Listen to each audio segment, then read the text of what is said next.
Audio 3 पुस्तक धर्म प्राण महामना पंडित मदन मोहन मालवीय जी।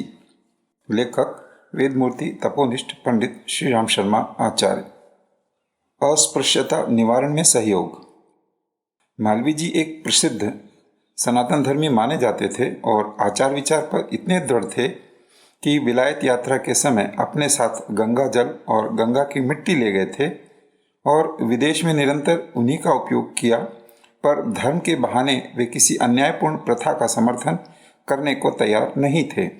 जब महात्मा गांधी ने अछूतोद्धार का आंदोलन उठाया तो मालवीय जी ने भी उसमें सहयोग दिया और शूद्रों को मंत्र दीक्षा देने का निश्चय किया, पर वे किसी धार्मिक कार्य में स्वेच्छाचारिता के व्यवहार को बुरा मानते थे। इसीलिए इसको कार्य रूप में परिणत करने के पहले उन्होंने सनातन धर्म के अनेक प्रसिद्ध पंडितों का एक वृहद सम्मेलन प्रयाग में किया और उसके सामने मनु तथा अन्य ऋषियों के वचनों का प्रमाण देते हुए एक प्रस्ताव रखा। इससे पुरानी विचार के पंडितों में हलचल मच गई और एक पंडित ने उठकर यहाँ तक कह दिया कि मालवीय जी अपने को मनु आदि से अधिक समझते हैं। उनके कहने से शूद्रों को मंत्र दीक्षा नहीं दी जा सकती। पर इससे मालवीय जी तनिक भी विचलित न हुए और उन्होंने 1 घंटा तक संस्कृत में भाषण करते हुए अंत में कहा, मैंने आप जैसे विद्वानों के चरणों में मनु आदि ऋषियों के वचनों की समीक्षा जैसी मेरी तुच्छ बुद्धि में आई प्रस्तुत की है। निर्णय तो आप लोगों के हाथ में है। जैसा आप निर्णय करेंगे उसका मैं पालन करूंगा। उनकी मधुर तथा विनम्र वाणी तथा युक्ति युक्त समीक्षा का इतना प्रभाव पड़ा कि सब पंडितों ने एक मत से प्रस्ताव का अनुमोदन कर दिया और प्रस्ताव सर्वसम्मति से पास हो गया। इसके पश्चात उन्होंने स्वयं काशी में गंगा तट पर बैठकर चारों वर्णों के लोगों, यहाँ तक कि चांडालों को भी ओम नमः शिवाय, ओम नमो नारायण, ओम नमो भगवते वासुदेवाय आदि मंत्रों की दीक्षा देनी आरंभ कर दी। इसके कुछ वर्ष बाद जब वे नासिक गए तो वहाँ गोदावरी के तट पर बहुत से हरिजनों को दीक्षा दी। प्रयाग तथा कलकत्ता में भी कई बार ऐसे ही दीक्षा समारोह हुए।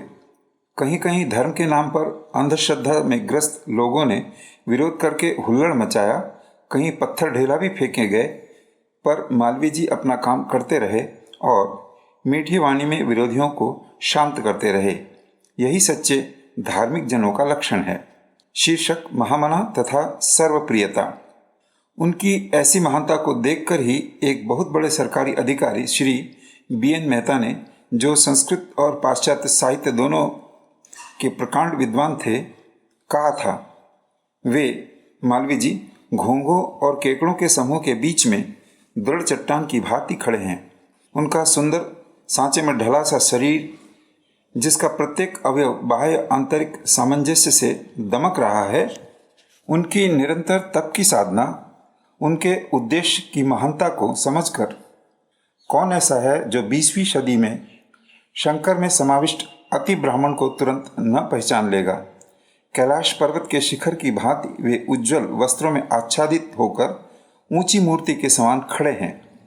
वे सृष्टि के आरंभ में होने वाले उस कमल की तरह है जिसे कोई चीज दूषित नहीं कर सकती। महात्मा गांधी भी मालवीय जी के महान गुणों के कारण उनका बड़ा सम्मान करते थे। सन 1931 में विलायत यात्रा के अवसर पर उन्होंने कहा था, मैं तो मालवीय जी महाराज का पुजारी हूँ। पुजारी स्तुति के ठीक वचन कैसे लिख सकता है? जो कुछ लिखेगा उसे अपूर्ण सा प्रतीत होगा। मालवीय जी के दर्शन मैंने सन 1890 के वर्ष में चित्र द्वारा किए थे। वही छवि मैं आज भी देख रहा हूँ। जैसे उनकी वेशभूषा है वैसे ही उनके विचारों में पूर्ण ऐक्य चला आया है। इस ऐक्य में मैंने माधुर्य और शक्ति को पाया है। आज मालवीय जी के साथ देशभक्ति में कौन मुकाबला कर सकेंगे? यौवन काल से लेकर आज तक उनकी देशभक्ति का प्रवाह अविच्छिन्न चलता आया है। मालवीय जी धर्म भक्त, देशभक्त और समाज भक्त होने के साथ ही सुधारक भी थे, पर उनके सुधार कार्य में अन्य लोगों से कुछ अंतर था। अन्य सुधारक जहाँ समाज से विद्रोह संघर्ष करने लग जाते हैं, वहाँ मालवीय जी समाज से मिलकर चलने के ही पक्षपाती थे। वे सुधार अवश्य करते थे, जैसा उनके हरिजनों के मंत्र दीक्षा देने के कार्य से प्रकट होता है, पर उन्होंने इस कार्य को लोगों को समझा बुझाकर और राजी करके ही किया। उनका मत था कि समाज से विद्रोह करके अथवा उससे पृथक होकर अपने नए रास्ते पर चलने से कोई ठोस कार्य नहीं कर सकते। इस अवस्था में समाज हमारी बात की तरफ ध्यान ही न देगा, वरन उल्टा उसका विरोध करेगा, जिससे सुधार का उद्देश्य कुछ भी पूरा न हो सकेगा। यही बात उन्होंने अपने भतीजे श्री कृष्णकांत मालवीय को लिखी थी, जब उन्होंने विधवाओं की समस्या पर एक लेख अभ्युदय में लिखा। उसकी कई बातें मालवीय जी को अपने सिद्धांतों के विपरीत जान पड़ी और उन्होंने कृष्णकांत जी को एक पत्र द्वारा उनकी भर्त्सना करते हुए लिखा, तुम समाज का हित करना चाहते हो, समाज की सेवा करना चाहते हो, किंतु समाज कभी तुम्हारी सेवा स्वीकार न करेगा, तुमको सेवा का अवसर ही न देगा। यदि तुम मर्म की बातों में समाज की मर्यादा का पालन न करोगे और समाज को मर्मवेदी वचन प्रकट रूप से कहकर दुखित और लज्जित करोगे। सत्कार्य का उत्साह प्रशंसनीय है, किंतु तभी जबकि वह मात्रा और मर्यादा के भीतर रहे। यदि उत्साह की बाढ़ में विवेक और विचार को बह जाने दोगे तो समाज का कुछ भी उपकार न कर सकोगे। यही कारण था कि मालवीय जी ने सुधार के कामों में कभी जल्दबाजी नहीं की और जो कुछ किया वह समाज को समझा बुझाकर और साथ लेकर ही किया। उनका कहना था कि जब हम समाज का सुधार चाहते हैं, उसके कल्याण के लिए प्रयत्न कर रहे हैं, तो उसके साथ रहकर ही वैसा किया जा सकता है। समाज से लड़कर उसकी निंदा बुराई करके तो और भी बिगाड़ होगा, सुधार की आशा कैसे की जा सकती है। उन्होंने अछूतों के साथ होने वाले अन्याय को बहुत पहले अनुभव कर लिया था। उन्होंने सन 1908 में ही लिखा था, वर्तमान समय में ब्राह्मण, क्षत्रिय, वैश्य सभी अपने कर्मों और धर्म से गिर गए हैं और सभी किसी न किसी प्रकार से दास बने हुए हैं। दास वृत्ति शूद्रों का लक्षण है, इसीलिए हम लोग सब एक प्रकार से शूद्र हो गए हैं। ऐसी व्यवस्था में वर्णाश्रम धर्म कहाँ रहा।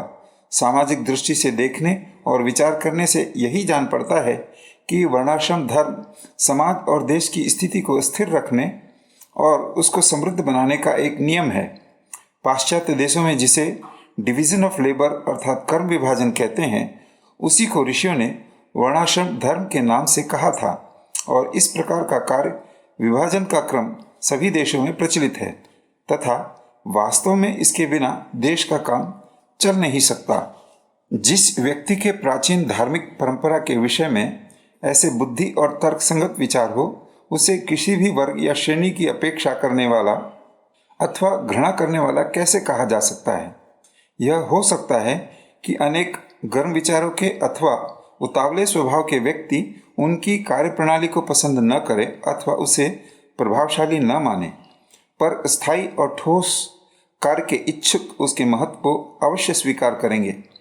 मालवीय जी स्वभाव से ही यथासंभव समझौते से कार्य को सिद्ध करने की नीति में विश्वास रखते थे और इसका परिणाम यह हुआ कि सामाजिक और धार्मिक क्षेत्र में ही नहीं, राजनीतिक क्षेत्र में भी उन्होंने बड़ी बड़ी कठिन समस्याओं को सुलझा दिया। मतभेद रहने पर भी प्रत्येक दल और सिद्धांत के छोटे बड़े नेता उनका सम्मान करते थे, उनसे प्रेम करते थे। यद्यपि लाला लाजपत राय और मालवीय जी के राजनीतिक विचारों में पर्याप्त अंतर और मतभेद था, पर उन्होंने मुक्त कंठ से कहा था, of all the Indian leaders I love Malaviya ji the most, though I respect Gandhi ji the best. समस्त भारतीय नेताओं में मैं मालवीय जी को सबसे अधिक प्रेम करता हूँ, यद्यपि सबसे अधिक सम्मान मेरी दृष्टि में गांधी जी का है। इस बंटवारे को लाला जी ने सम्मान का समुचित विभाजन माना था। शीर्षक मालवीय जी भिक्षुक के रूप में।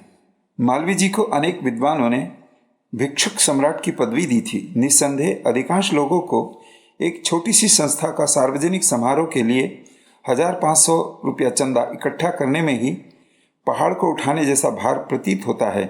यद्यपि वे जानते हैं कि यह कार्य हम लोक कल्याण के लिए कर रहे हैं और हमारा इसमें किसी प्रकार का स्वार्थ नहीं है, तो भी किसी के सामने हाथ पसारना उन्हें संकोचजनक ही जान पड़ता है। यह मालवीय जी का ही साहस था जो उन्होंने अकेले ही हिंदू विश्वविद्यालय जैसी विशाल संस्था को खोलने का संकल्प कर लिया और उसके लिए कई करोड़ रुपया इकट्ठा कर दिखाया। उनकी इस विशेषता का जिक्र करते हुए सेंट जॉन्स कॉलेज आगरा के रसायन विभाग के प्राध्यापक ने प्रिंस ऑफ बैगर्स, भिक्षुओं के राजा शीर्षक लेख लिखा था, जिसमें उन्होंने कहा था, बहुत लोगों ने इस बात पर ध्यान नहीं दिया है कि पिछले 20 वर्ष में भारत ने संसार को 2 सर्वोच्च भिक्षुक दिए हैं जिनके सामने अन्य सब बौने ही जान पड़ते हैं। जैसे हिमालय के सामने अन्य सब पर्वत नगण्य जान पड़ते हैं। निसंदेह उन दोनों में से एक तो महात्मा गांधी है। हमारे ध्यान में उनके सिवा केवल एक ही व्यक्ति और है जिसे उनकी बगल में बिठाया जा सकता है, और वे हैं पंडित मालवीय जी। प्रत्येक कला के आचार्य की भांति उनका अपना एक अलग ढंग और एक निराली पद्धति थी। वे छोटे आदमियों को परेशान नहीं करते थे, वरन यह ध्यान रखते थे कि राजा, महाराजा, जगत सेठ और करोड़पति उनकी तरफ आकर्षित हों। यह निश्चित है कि उनका ढंग और कार्य प्रणाली अर्धनग्न फकीर महात्मा गांधी से भिन्न होगी। उत्तर प्रदेश के भिक्षुक के लिए यह स्वाभाविक था कि वह भिक्षा मांगने में अधिक शिष्ट और अधिक परिमार्जित ही नहीं, अधिक शानदार भी हो। उनका यह ढंग उनके नितांत निर्मल श्वेत वस्त्र, भव्य शरीर और मीठी मनोहारिणी वाणी से बड़ी खूबी के साथ संतुलित जान पड़ता था। इसमें कोई संदेह नहीं कि मालवीय जी के चंदा मांगने पर यह प्राचीन दोहा पूरी तरह लागू होता है। मर जाऊं मांगू नहीं अपने हित के काज, पर कारज हित मांगी वो मोहिन आवे लाज।